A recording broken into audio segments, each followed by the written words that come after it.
నమస్తే. తెలుగు సినీ ఇండస్ట్రీపై ఐటీ దాడులు అయితే సంక్రాంతి బరిలో నించున్నటువంటి ఒక సినిమాల ప్రొడ్యూసర్ల ఇంట్లో ఈ ఐటీ దాడులు మనం చూస్తూ వస్తున్నాం.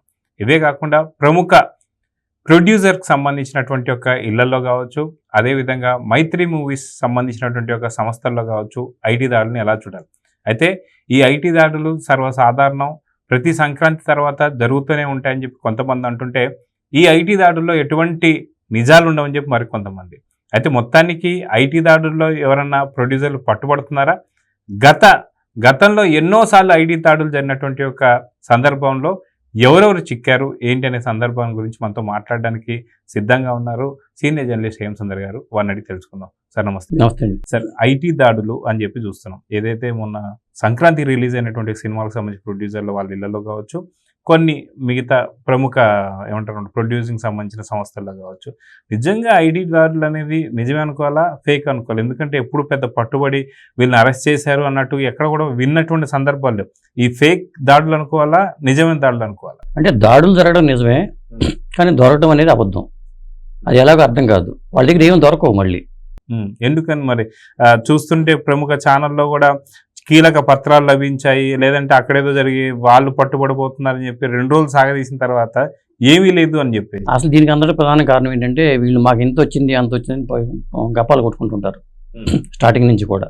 ఫెయిల్ అయిన సినిమా కూడా మాకు 300 కోట్లు వచ్చినాయి, 400 కోట్లు వచ్చినాయి చెప్తూ ఉంటారు. ఇది ఖచ్చితంగా ఐటీ వాళ్ళ దృష్టిలో పడుతుంది కదా. ఫెయిల్ అయిన సినిమాల విషయంలో కూడా జరుగుతూ ఉంటాయి. ఇప్పుడు దిల్ రాజు గారితో పాటు ఇప్పుడు సత్యరంగయ్య అనే ఫైనాన్సర్ ఉన్నాడు, వాళ్ళ అబ్బాయి ప్రసాద్ అని ఫైనాన్స్ చేస్తుంటారు సినిమాలకి.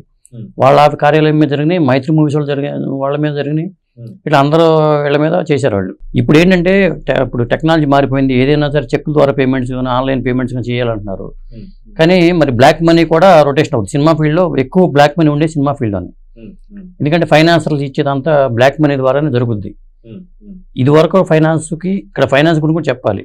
ఈ గతంలో ఇచ్చిన ఫైనాన్స్ విధానానికి ఇప్పుడున్న ఫైనాన్స్ విధానానికి చాలా తేడాలు ఉన్నాయి సినిమా ఫీల్డ్లో. ఫైనాన్స్ లేకుండా ఏ నిర్మాత కూడా సినిమా చేయడండి. ఒక హీరో మనకి కాల్ షీట్లు ఇచ్చాయంటే ఆ హీరోని బట్టి వాళ్ళు ఈ సినిమాకి ఇంత ఫైనాన్స్ ఇవ్వచ్చు అనేది పూర్వం నుంచి ఉంది. ఎన్టీ రామారావు గారు, అక్కినేని నాగేశ్వరరావు గారి కాలం నుంచి కూడా ఫైనాన్స్ ఉంది. ఒకప్పుడు ఏంటంటే డిస్ట్రిబ్యూటర్ వ్యవస్థ ఉండేది కాబట్టి లైక్ ఫిల్మ్స్ లేదా పూర్ణ పిక్చర్స్ వీళ్ళు కూడా డబ్బులు ఇచ్చేవాళ్ళు ముందే. పలానా వాడు సినిమా, పలానా రామారెడ్డి గారు సినిమా చేస్తున్నారన్నా, లేకపోతే పలానా ప్రొడ్యూసర్ సినిమా చేస్తున్నారన్నా అప్పటి నుంచి అక్కడి నుంచి డబ్బులు వచ్చాయి. ఇప్పుడు ఎలా ఉందంటే అసలు సినిమా ఒక హీరో, స్టార్ హీరో ఒక సినిమా మనకు సినిమా చేస్తాడంటే ఫైనాన్షియల్ డిసైడ్ అవుతారు ఎంత ఇవ్వాలి అనేది. ఈ ఫైనాన్సింగ్ వ్యవస్థ కూడా మీకు డీటెయిల్గా చెప్పాలంటే ధర్మవరం ఫైనాన్షియల్ అంటారు. అనంతపురం దగ్గర ధర్మవరం ఊరు ఉంది, అక్కడి నుంచి వచ్చి సెటిల్ అయిపోయిన ఫైనాన్షియల్ చాలామంది ఉన్నారు. సత్యరంగయ్య గారు అని మన పేరు ఇప్పుడు బయటకు వచ్చింది. వాళ్ళ కార్యాలయం మీద దాడులు జరుగుతాయని ఇప్పుడు వాళ్ళ అబ్బాయి చూస్తున్నారు ప్రసాద్ అని, ఆయన ధర్మవరం ఫైనాన్సర్సే. ధర్మవరంలో సుంకు రమేష్ అని ఇలా అప్పట్లో కొంతమంది ఉండేవాళ్ళు. మీ చిన్నప్పుడు మీకు తెలిసే ఉంటుంది, సినిమా బాక్స్ రాకపోవడం వల్ల సినిమా రిలీజ్ అవ్వలేదు అంటారు. చాలాసార్లు విన్నాం. ఈ బాక్స్ రాకపోవడం ప్రధాన కారణం ఏంటంటే అప్పుడు ల్యాబ్ రేటర్లు ఉండి రైట్స్ రాయించుకుంటారు. ఇప్పుడు కూడా ఓటీటీ రైట్స్ రాయించుకుంటారు, లేకపోతే వేరే డబ్బింగ్ రైట్స్ రాయించుకుంటారు, శాటిలైట్ రైట్స్ రాయించుకుని అప్పిస్తూ ఉంటారు. అప్పుడు కూడా ఇలా ల్యాబ్లో క్లియర్ చేసుకోవాలి. క్లియర్ చేసిన ల్యాబ్ బోర్డు మనకి ఆ ప్రింట్ ఇచ్చేవాళ్ళు. అప్పుడు ఆ విధానం ఉండేది. అక్కడ క్లియర్ అయిన డబ్బులు ఫైనాన్స్ క్లియర్ చేయకపోవడం వల్ల సినిమా ఆగిపోయేది. అది కృష్ణ గారి సినిమా కావచ్చు, ఎన్టీ రామారావు గారి సినిమా కావచ్చు, ఫైనాన్స్ క్లియర్ చేయకుండా ల్యాబ్ నుంచి, ప్రసాద్ ల్యాబ్ నుంచి ఆగిపోయే సినిమాలో. ఇట్లాగే మనకి గతంలో నిర్మాత కూడా హుసేన్ సాగర్లో దూకారు. ఆ సినిమా రిలీజ్ ఫైనాన్స్ క్లియర్ చేయకపోవడం, సినిమా ఆపేయటం వల్ల జూనియర్ ఎన్టీఆర్ సినిమా, అది నరసింహుడి సినిమా, చెంగల్ వెంకటరావు గారు దూకారు. ఇట్లా రకరకాల సమస్యలు. ఫైనాన్సింగ్ వ్యవస్థ అనేది సపరేట్గా సినిమా ఫీల్డ్లో కొంతమంది ఏంటంటే సిండికేట్గా ఫైనాన్స్ ఉంటుంది.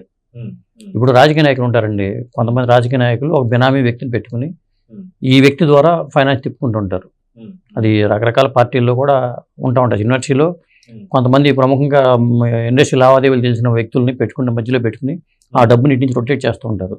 ఇలా జరుగుతూ ఉంటుంది ఫైనాన్స్. అయితే గతంలో అలాంటి ఫైనాన్స్ మనం చూసాం. ఇప్పుడు వచ్చేసి ఎవరైతే ఎన్ఆర్ఐలు ఎవరైతే ఉన్నారో వాళ్ళు కూడా చాలా సిండికేట్గా ఏర్పడిపోయి మంచి మంచి సినిమాలు, అంటే టాప్ మోస్ట్ సినిమాలు కూడా మనం తీస్తున్న సంగతి మనం చూస్తూ వస్తున్నాం. సో దీన్ని ఎలా చూడాలంటే? అంతే కదా, ఇప్పుడు 1000 కోట్ల బడ్జెట్ సినిమా చేయాలంటే ఇప్పుడు ఎన్ఆర్ఐస్ ఎక్కువ మంది, చాలా కొన్ని నిర్మాణ సంస్థలు ఉన్నాయి, వాడికి ఎన్ఆర్ఐ ఫండ్స్ వస్తున్నాయి. వాళ్ళు కూడా షరతుల మీద ఇస్తూ ఉంటారు. కాకపోతే ఇప్పుడు ఎలా ఉందంటే ఫైనాన్సింగ్ వ్యవస్థ, అప్పుడు ఏంటంటే సినిమా రైట్స్ రాయించుకున్నాం ఇట్లా ఇచ్చేసేవాళ్ళు. అయితే ఒక హీరో కాల్ షీట్ ఇస్తే ఇచ్చేవాళ్ళు, ఇప్పుడు ఇవ్వట్లే అట్లా. సేల్ డీడ్ రాయించుకుంటున్నారు ఇప్పుడు కంపల్సరిగా, కొంత ఇవి రైట్స్ రాయించుకుంటారు ప్లస్ సేల్ డీడ్ ఆస్తులు పెట్టుకునే కానీ ఇవ్వరు.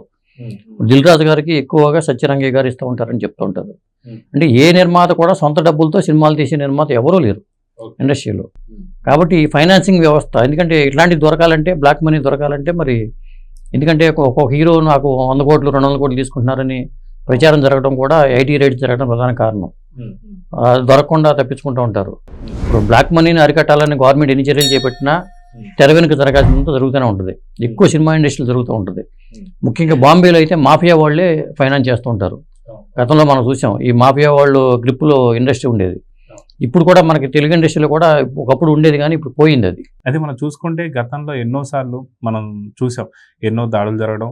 అదేకాక మొన్న రాకింగ్ రాకేష్ అంటూ కూడా ఆయన తీసిన సినిమాకు కూడా ఏదో దాడులు జరిగాయి అన్నట్టుగా కొన్ని విజువల్స్ కానీ ఇవన్నీ మనం చూస్తూ వస్తున్నాం. కానీ తర్వాత తెలిసిందంటే జస్ట్ అది ప్రమోషన్స్ కోసం అని చెప్పి చూసాం. సో నిజంగా ఎన్నో కోట్లు వచ్చేసాయని, అక్కడ ఐటీ దాడులు జరుగుతున్నాయని, సో దీనివల్ల మళ్ళీ సినిమాలో ఏదో ఉందని చెప్పి చూడాలని చెప్పి కొంత ఇది జిమ్మిక్ లాగా మనం కనిపిస్తుంది. సో నిజంగా ఇప్పటిదాకా మీరు ఇందాక కూడా అన్నట్టుగా ఐటీ దాడులు జరగడం, ఆ ఐటీ దాడులు జరిగిన తర్వాత ఎవరిని పట్టుకోకపోవడం, దీన్ని ఎలా చూడాలి? ఈసారి జరిగే దాడులు కూడా అలానే ఉంటున్నాయంటే ఏం చెప్తారు? అంటే ఈసారి దాడులు మనం ప్రత్యేకంగా చూడాలి. ఎందుకంటే సంక్రాంతి సినిమాల పరంగా 2 సినిమాలు పెద్ద హిట్ అయింది. డాకు మహారాజు హిట్ అయింది, సంక్రాంతికి వస్తున్నాం అనేది అసలు బ్లాక్ బస్టర్ హిట్ అయింది. కాబట్టి అదే 250 కోట్లు సంక్రాంతికి వస్తున్నాం 300 కోట్లు వసూలు చేసే అవకాశం కనిపిస్తుంది.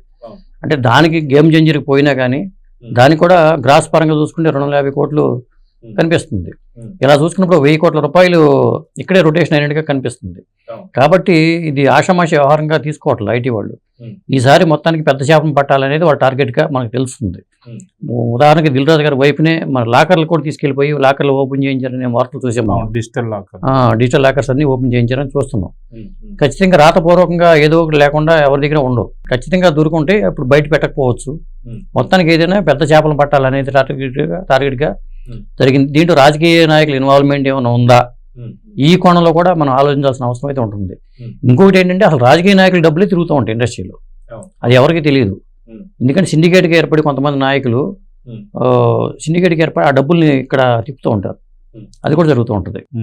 అయితే ఇప్పుడు ఫిలిం ఛాంబర్కి సంబంధించి ఎఫ్డిసి చైర్మన్గా మనం చూస్తున్నాం దిల్ రాజు గారిని. అయితే దిల్ రాజు గారు చైర్మన్ అయిన తర్వాత కూడా ఆయన పైన కూడా దాడులు జరగనని ఎలా చూడాలంటారు? ఇక్కడ ఎఫ్డిసి చైర్మన్ అంత మాత్రాన ఐటీ వాళ్ళు వదిలిపెట్టండి. ఇప్పుడు వాళ్ళు కూడా రేట్లు పెంచుకోవడం కూడా దారుణం అనే ఒపీనియన్ క్రియేట్ అవుతుంది. ఇప్పుడు మీరు సంక్రాంతికి వచ్చిన సినిమాలు తీసుకోండి, ఆ రేట్లు పెంచకుండా మరి ఆ డబ్బులు బ్రహ్మాండంగా లాగింది. సినిమాల కంటెంట్ నుండి చూస్తారన్న ఉదాహరణ ఇదే కదా. రేట్లు పెంచడం అనేది చాలా తప్పండి. ఎందుకంటే ఈ సంక్రాంతి సినిమాలతోనే దీనికి బ్రేక్ పడాలి. అది ఇట్లా రేట్లు పెంచారనే వార్తలు రావడం కూడా ఐటీ వాళ్ళ దృష్టికి వెళ్తుంది. ఇవన్నీ వాళ్ళ దృష్టికి వెళ్తాయి ఖచ్చితంగా. ఇప్పుడు 1000 కోట్ల బడ్జెట్తో సినిమా రూపొందుతున్నప్పుడు 1000 కోట్ల రూపాయలు నిర్మాత సొంతంగా పెట్టరు, సిండికేట్గా పెడుతున్నారు. కొంతమంది ఫైనాన్స్ తెచ్చుకుంటారు కొంతమంది. ఇప్పుడు సినిమా ఫీల్డ్లో సత్యరంగయ్య అనే ఫైనాన్సర్ చాలా ప్రైవేట్ ఫైనాన్సర్స్. ఇంకొకటి ఏంటంటే ఇండస్ట్రీగా పరిగణించింది సినిమా రంగాన్ని కూడా ఇండస్ట్రీగా పరిగణించడం వల్ల బ్యాంకులు కూడా లోన్ ఇస్తున్నాయి. ఐసిఐసిఐ బ్యాంక్ కూడా ఈ ఇండస్ట్రీని తెచ్చుకుంటారు. ఐసిఐసిఐ బ్యాంక్, కొన్ని బ్యాంకులు కమర్షియల్ బ్యాంక్స్ కూడా సినిమాల నిర్మాణానికి లోన్లు ఇస్తున్నాయి. కాబట్టి ప్రైవేట్ ఫైనాన్సర్లు ఇచ్చినంత అమౌంట్ బ్యాంకులు వాళ్ళు ఇవ్వరు. అది కూడా జరుగుతుంది. సో ఇలా చూసుకుంటూ వెళ్తుంటే ఈసారి దాడులు మాత్రం చాలా ప్రత్యేకం అని చెప్పేసి అయితే చెప్పుకోవచ్చు అంటారా? ఖచ్చితంగా. ఎందుకంటే ఇప్పుడు ఈ పెద్ద సినిమాలు ఇవే, మళ్ళీ రేపు ఫిబ్రవరిలో రిలీజ్ అయ్యే సినిమాలు కొన్ని ఉన్నాయి. ఎక్కువ బ్లాక్ మనీ రొటేట్ అయ్యేది మాత్రం సినిమా ఇండస్ట్రీలోనే. కాబట్టి ఖచ్చితంగా వాళ్ళు నిజంగా సిన్సియర్గా పనిచేస్తే, అధికారులు సిన్సియర్గా పనిచేస్తే ఖచ్చితంగా దొరుకుతారు. ఎందుకంటే ఎక్కడి నుంచి ఎంత డబ్బు వస్తుంది, అసలు ఎంత డబ్బు చేతులు మారుతుంది. కొంతమంది మరి వాళ్ళే చెప్పుకోవడం తప్పు. ముందు నాకు ఇంత రెమ్యునరేషన్ అని గొప్పల కోసం చెప్పుకుంటున్నారు. ఇప్పుడు నేను పెద్ద హీరోని చెప్పుకోవడం కోసం, నా సినిమా ఇంత వసూలు చేసిన చెప్పుకోవడం కోసం కూడా ఫేక్ రికార్డు చెప్పడం వల్ల కూడా కొంత ఇదవుతుంది.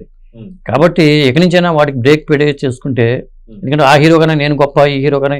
ఇంకొకటి ఏంటంటే అసలు హీరోల మీద ఎవరు ఐటీ రేట్ చేయట్లా, నిర్మాతల మీద చేస్తున్నారు. లేకపోతే తీసుకునే వాళ్ళు ఉంటారు కదా. ఇప్పుడు ఒక డైరెక్టర్కి ఇప్పుడు సక్సెస్ అయిన సినిమా డైరెక్టర్కి అత్యధిక షేర్ అని చెప్పి అంటున్నారు. కొంతమంది 15 కోట్ల రెమ్యునరేషన్ అంటున్నారు, లేకపోతే లాభాల్లో షేర్ అంటున్నారు. అలా ఉన్నప్పుడు ఖచ్చితంగా మరి పెద్ద అమౌంట్లు ఉంటాయి. అంటే ప్రొడ్యూసర్ల మీద దాడి జరుగుతున్నాయి కానీ అటు డైరెక్టర్ల మీద కావచ్చు, హీరోల మీద జరుగుతలేదు. డైరెక్టర్ల మీద కూడా జరుగుతున్నాయి.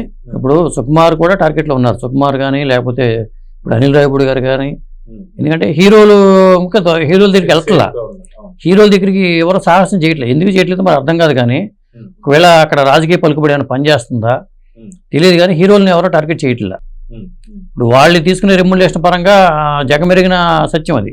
వాళ్ళు ఒక్కొక్కరికి హీరోలకి ఎంత రెమ్యునరేషన్ తీసుకుంటున్నారు అనేది తెలుసు. ఒక్కొక్క హీరో 50 కోట్లు 60 కోట్లు 70 కోట్లు తీసుకుంటున్నారు.